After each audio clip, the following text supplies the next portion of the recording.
Ladies and gentlemen, and welcome to our day's news conference on the theme of the degradation and growing totalitarianism, which is in Europe and the collective West as a whole.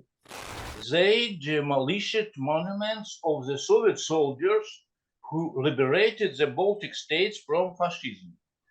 Those who don't agree with the deprivation of the rights to preserve their ethnic identity began to be persecuted. My own personal opinion is that the destruction of monuments to Red Army soldiers who fought and died in the Second World War is a crime against humanity, a crime against the memory of those soldiers. I received 2 years of prison for my struggle against fascism. These countries still celebrated these SS veterans and their battalions right up until very recently, until it was hushed up.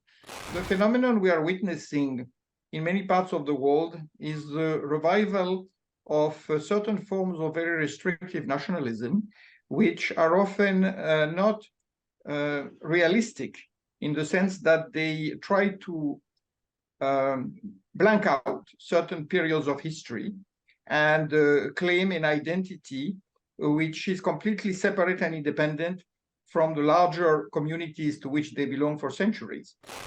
But it seems to me that the West suddenly revealed itself at this moment as a group of countries from traditional old-fashioned Europe, and of course the countries we set up, like the United States, Canada, Australia, New Zealand, and some other places around the world, that we know best.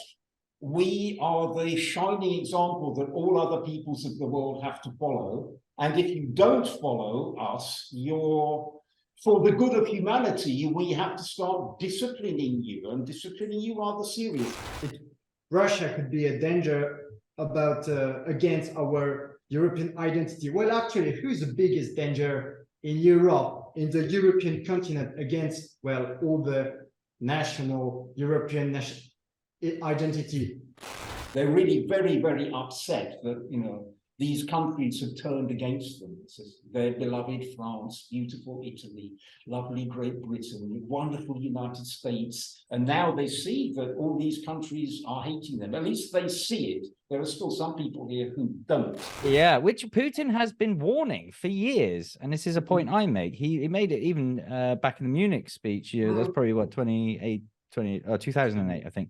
It was a long time ago, and Russians sort of brushed it off. No, don't be so ridiculous. Well, we're seeing the results of what he warned about, and the dagger that was always held behind the back. Certainly in the case of Great Britain, which distresses me no end. They obviously had the smile on the face, but the dagger ready. Now, as a result, one of the candidates in Bavaria was beaten up by some immigrants. And as a result, the government began to consider banning the party. So if you are a German citizen and you get beaten up by immigrants, the lesson that the German government derives from that is that you should not be allowed to speak because you have offended immigrants and they beat you up, and they were probably right to do that.